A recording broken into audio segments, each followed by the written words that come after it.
Hello students and welcome to week 10.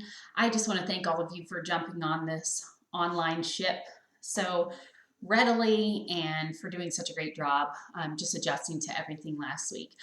You'll notice that this week's format is identical to last week's. You'll have a discussion, you'll go over content for a new strategy. The strategy that we'll be looking at this week in chapter 2 is making a systematic list, and we specifically look at how we can utilize that strategy within contextualized word problems in order to organize your information and then solve.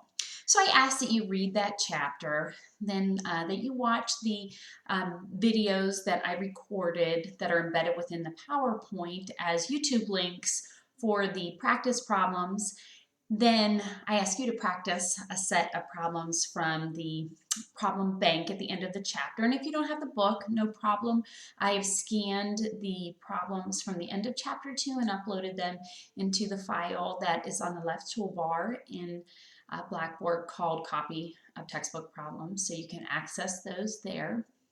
And so I ask you to try those, and then once you've tried those, you can watch the video where I walk through my solutions for them. Of course, there's always alternative ways that you could utilize the systematic list, and yours may not be the same as mine. That's no problem. We honor any type of systematic order. Then lastly, I ask you to try the homework problems for this week. Speaking of homework problems, you'll want to visit the homework solutions from last week, and those have been posted on the left toolbar under the homework solutions folder. I just posted them there without a video walkthrough, so if my work does not make sense or you need additional detail, just shoot me an email. I could always film a small video and send it to you walking you through my solutions for that. I did try to take some notes to clarify.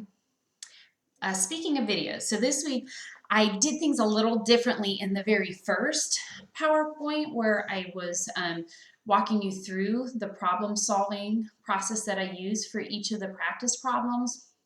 What I did is I just videoed myself actually solving them. So you're just seeing my hand walking through my handwritten problem solving process.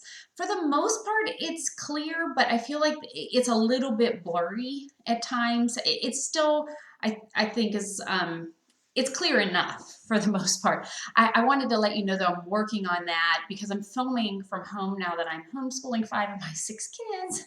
And since Ohio's really been stern about staying at home unless it's an emergency, I'm trying to utilize the equipment I have at home, and I will improve upon that for next week. But I think that you're going to be able to get the gist fine. I'm constantly narrating my problem solving process, so even if you can't fully tell exactly what number I wrote, I'm saying it out loud so that you can. But if you find that I feel like things are much more clear than you do, please send me an email and I'll make sure that I clarify further. But again, I'm working on my setup, and I think I have some new resources that I'm going to use that will enable me to record more clearly for next week, which will be good because this week's pretty light in terms of the problem solving strategy, and I think you're all going to pick it up just like that, no problem, which I think will be good because I'm sure the rest of your classes that have gone online will open this week, and I'm sure you'll need that time to figure the ins and outs of your other classes. Next week, the problem solving process that we use, it's not tricky, it's just that some of the problems are a little bit more in depth. So I'll make sure I have a clear setup next week when I film. So we have our discussion this week led by Amelia, and that will be on utilizing student evidence or utilizing evidence of student thinking in order to plan instruction and to assess student learning. She will post that sometime tomorrow, and then we will answer one of the questions that she poses, and then she will give us feedback on that. So I look forward to a thought-provoking discussion this week. And Amelia, thank you so much for hosting that discussion for us.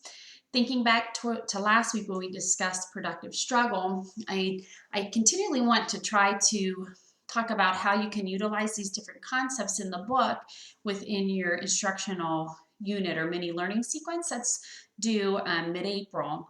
But when you think about productive struggle in particular, you want to think about using problems or posing questions to your students that really get them to think critically, that ask them to evaluate other students' ideas, that ask them questions that they may not immediately know the answers to and they have to wrestle with. So you're posing a great deal of challenge there. So how would you make that evident within a lesson plan? You could just put, that you're going to pose this critical question, and that the students will be asked to think, pair, share in groups and come up with a way to articulate their answer, defend a position, or to validate another student's response.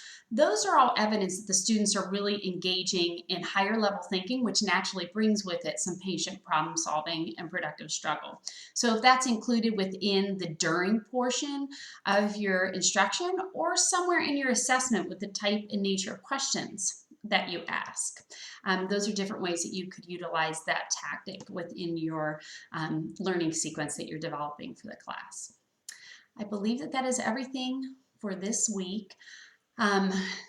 Really, the only other thing that will slightly change is the last two math history presentations will be done here. And so what I'll do is I will communicate with the last remaining presenters, and I'll create another forum where you can post what will be a narrated PowerPoint that the two of you can work on together. One of you can maybe record narration for half the slides, email it, and the other one can record narration for the other half. We can take that narrated PowerPoint, we'll upload it to YouTube, and then it'll be an easy, accessible link that we can all watch, and I'll post some type of question that we could all answer so we can all give some feedback on the presentation. But I'll send some more details regarding that this week. But that's everything for this week.